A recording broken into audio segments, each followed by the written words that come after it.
মলা মাছ, জলপাই আর আলু কেটে রেখেছি। আজকে মলা মাছটা জলপাই দিয়ে রান্না করব। আসসালামু আলাইকুম, কেমন আছেন আপনারা? আমি আলহামদুলিল্লাহ ভালো আছি। আজকে রান্না করব মলা মাছ চচ্চড়ি। মলা মাছগুলো আগেই কেটে ধুয়ে নেওয়া হয়েছে। দিয়ে দিলাম পেঁয়াজ,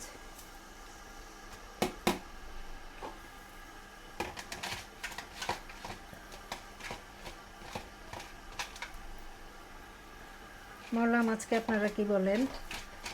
অনেকে মরুলি মাছ বলে, আরও কে কী বলে আমি জানি না, আমরা মলা মাছ বলি। এই যে মলা মাছ কেটে ধুয়ে নেওয়া হয়েছে।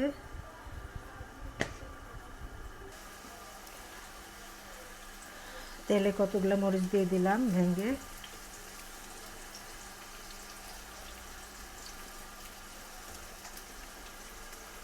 একটু আস্ত জিরে দিয়ে দিলাম।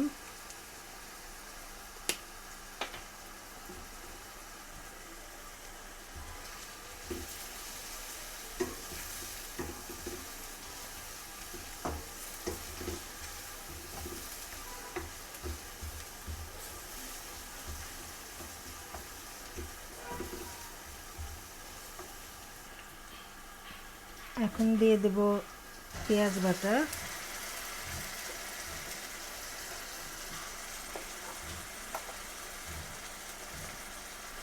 রসুন বাটা আর লবণ।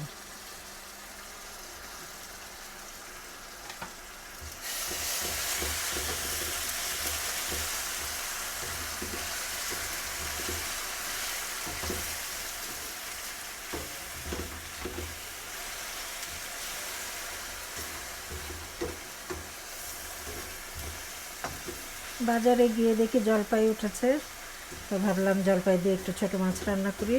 একটু টক টক হয়, খুব ভালো লাগে খেতে। তো আজকে হলো প্রথম জলপাই আনলাম আর কি এই বছর।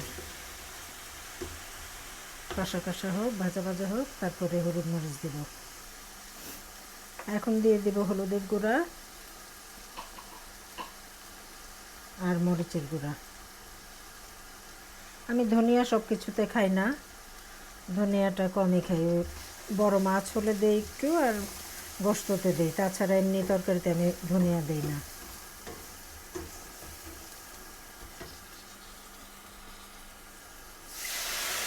সামান্য পানি দিয়ে ভাজা ভাজা করব, ভালো করে কষাবো,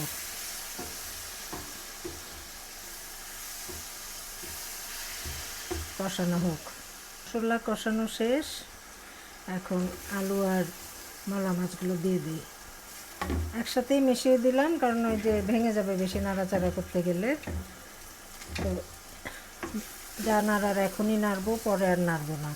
আমি এই মলা মাছটা হাতে মেখেও রান্না করি, হাতে মেখে বসাই, সব কিছু একসাথে দিয়ে মাখিয়ে বসিয়ে দিই, ওইটাও মজা। আজকে একটু অন্যরকম করে করলাম, আজকে একটু কষিয়ে নিলাম আর কি, অন্যরকম না, একটু কষালাম।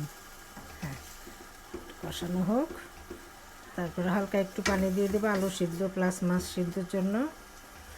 এক পিঠ কষানো হোক, এটা আর নাড়বো না, নাড়তে গেলেই মাছ ভেঙে যাবে। তো এটা কষানো হতে থাকুক।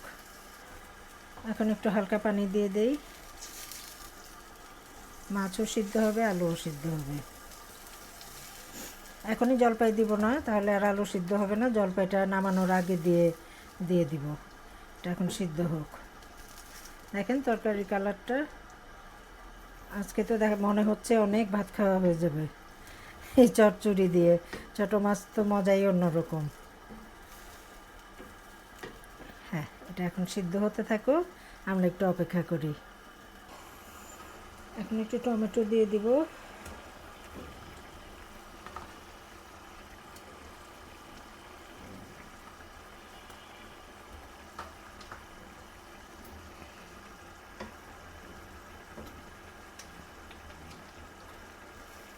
টমেটোটা সিদ্ধ হোক, তারপরে জলপাই আর ধনিয়া পাতা দিয়ে দিব।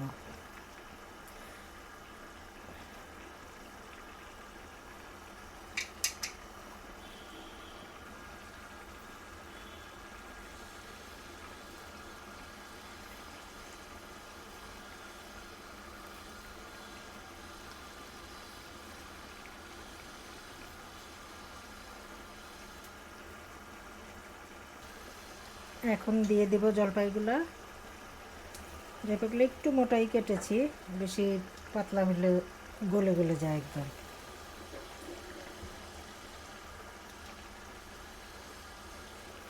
বাস,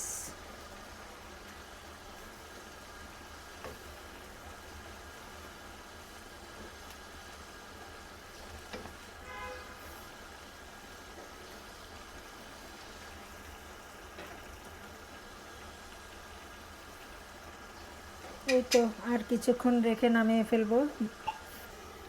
দেখি কি অবস্থা, প্রায় হয়ে আসছে। এখন একটু ধনিয়া পাতা দিয়ে দিব। টক ঝালে রান্নাটা খুব ভালো লাগে।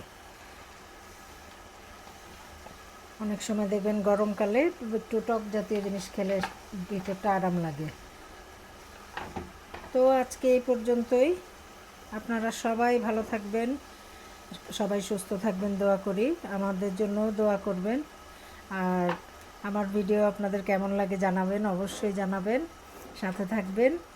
আর যারা এখনও সাবস্ক্রাইব করেননি, প্লিজ আমার চ্যানেলটাকে সাবস্ক্রাইব করে দিবেন, লাইক এবং শেয়ার করবেন। আর আপনারা সবাই ভালো থাকেন। আল্লাহ হাফেজ।